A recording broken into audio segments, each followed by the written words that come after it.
Okay, howdy guys, and welcome back to BC Guitars. I'm B, and in this video, hopefully this will be the end of the troubles with the locking nut for this thing.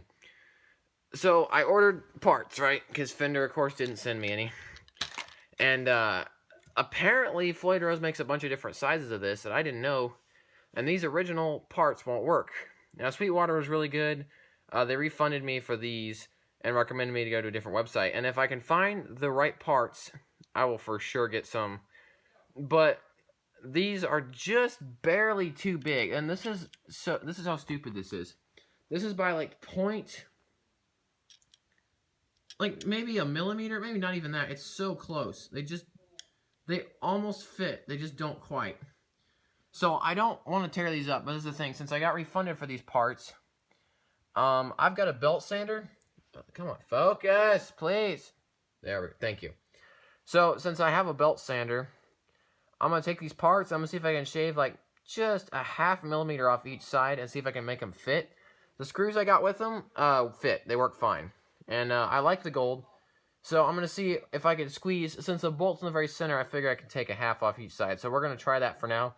If I can, this is not a perfect solution, but this is temporary. And if I can make it work, it'll work. And I'll see if I can find the parts that I need for this. And this is something to say, I mean, this is a good guitar, but just dealing with Fender, you know, I had no idea that missing these two minimal parts would become such a massive nightmare. But this is just something, you know, if any of you get guitars like this or looking at it, I mean, something to think about. It's probably not a bad idea to order some of these parts with it anyway, as a general rule, in case you over-tighten or something. So, yeah, it's been a crazy deal. But I'm going to see if I can't jerry-rig this up enough to work for now so I can play the guitar the way I want to play it. And I need to get some heavier strings for it and change them out in the future, but we'll see where this goes. Let's see if we can go fix these. So as you can see, it turns it kind of silver like that. It's just steel under it. So I'm just hitting it with some 220 paper. I'm just going to take a little bit off of each end of this. A quick note also for your Floyd Rose, you want this facing down your neck on the angle because this is supposed to pivot on this pivot point like that on your strings. So I just need to take a little more metal off. I'm going to try to take off as little as possible. I don't think it's going to look very ugly. No one's going to notice too bad. So I'm just going to try it on this one and see how it turns out. If I can get it right, I'll do it with the rest. I have the belt sander here in the off chance I need to take off more material. But these are pretty rough grit. And I traditionally do woodworking. That's what I do. I'm not really a metal worker, but this is such a fine part, and I don't want it to be torn up, and I don't need to take off very much material, so I'm doing it by hand for now. So we'll see how it goes. I'm going to take a little bit off of this end too, and then see how well it fits.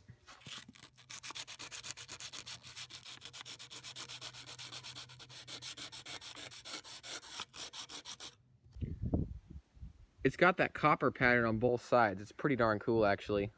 Looks neat. It'll be unique. I'm gonna go test it now because I'm trying to take off the smallest amount of material possible because I want it to retain structure and be as strong as possible. So I didn't take off very much. Let's see if it'll fit now. Not quite enough, so I'm gonna take a little more off, and I brought the other one out for measurement. I don't think I need to make it quite as small as these other ones because these are actually kind of loose. This one actually is more grippy on the bottom. I think the gold one is gonna hold the strings from slipping better than this other one will. So I'm just gonna take a little more, like just like maybe 1/1000th off each side. Okay. I rounded off and deburred this, and they are almost the same size now, so this should work. I actually think it looks better with that little copper core showing. That's a really cool little effect. I didn't know these had any kind of internal structure into them. That's neat. Just fits with the tiniest bit of friction now, so I'm going to give it a little bit more to make it so it's got a little more room to work with and finish the others, and we'll see how well it works. Well, as I'm sanding these, it looks like the copper color is going away, so I wonder if that's just something that is a product of putting on the coating that's gold colored on the outside. I'm guessing it's zinc or something like that. I don't know. That's kind of neat. But I think it is just solid steel, actually. Alrighty, so these are done. Just sanded the ends off, and now we got a set of heavy duty. See, they're just silver on the edge.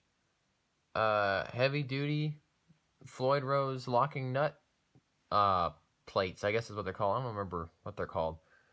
Anyway, yeah, this turned out pretty well, so time to put them on the guitar and see how they do. Time to also put some good quality Floyd Rose bolts on there that I ordered. The ones that came with the guitar are like this, and they're kind of They're light, they're kind of cheap, and these Floyd Rose ones are heavy and solid. These are really good. So we're going to install these and see how it goes. Another thing to note is these parts are convex on the bottom. They curve in. Flat on the side, curve in. I'm assuming that's so they can pinch the strings at 2 different points on each end when you tighten them down. So this is not going to get rid of that. I'm just bringing the end back by probably 1/1000th of an inch. It's barely any. It's just enough that it sits in. In fact, these fit better than the factory crappy ones I got. These sit in there. They're heavier. They're bigger. They sit between the nut just enough so they move. Just like it's the tiniest, like a hair's width of room. Just enough they perfectly fit in loose.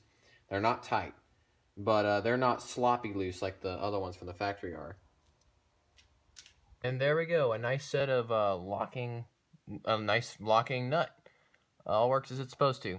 So for those of you that are trying to find parts for this guitar and can't like I can, you can buy just regular Floyd Rose original locking nut pieces, and you can sand them down with a little bit of sandpaper. It costs like $5 at a hardware store or whatever. So I hope this was helpful in some way. I think this concludes the whole final mess with this guitar. It should be the final update as far as just purchasing trouble with this. So thank you for watching, and I hope it works out as well for you as it has for me. I like the guitar. The experience with Fender wasn't great, but Sweetwater really came through for me.